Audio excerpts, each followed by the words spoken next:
If ever there's an elder or a pastor who worships God in this church, but at the same time is involved with some magic,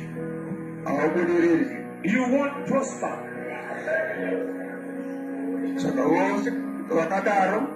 All people who are in that category, let them come out of it quickly. Or if they don't want to leave that system, let them leave the church. This church is the church of God.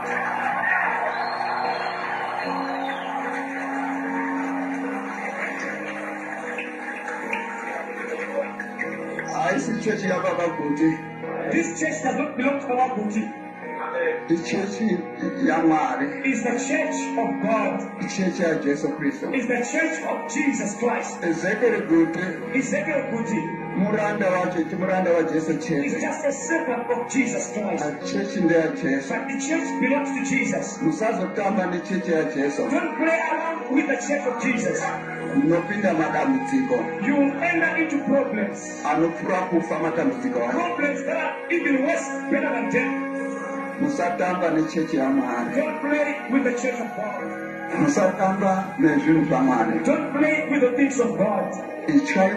Be a God. Be a God. Be a God. Don't worship God deceiving. Be a God. I say temptations are there that want to make you fall in sin.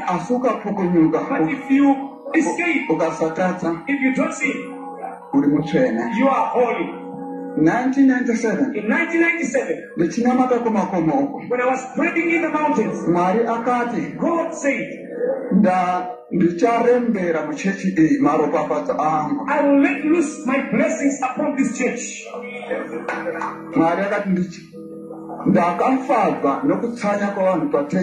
God said I was impressed by the fasting of the people during the 10 days.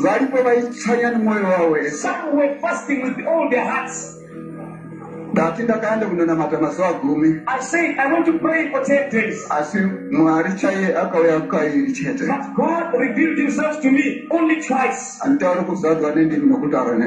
don't talk of, getting filled with the Holy Spirit speaking in tongues. I went to ask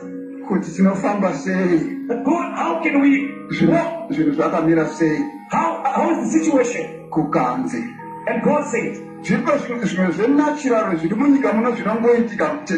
are some natural things in this world that just happen.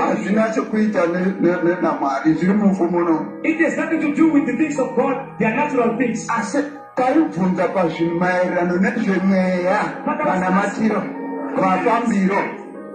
How we can walk. And God was impressed by that. He wants to let himself loose and bless the church.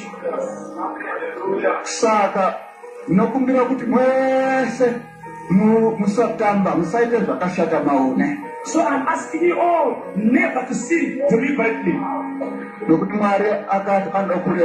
Because God said he wants to let himself loose. Bless his children. Bless his children. In life.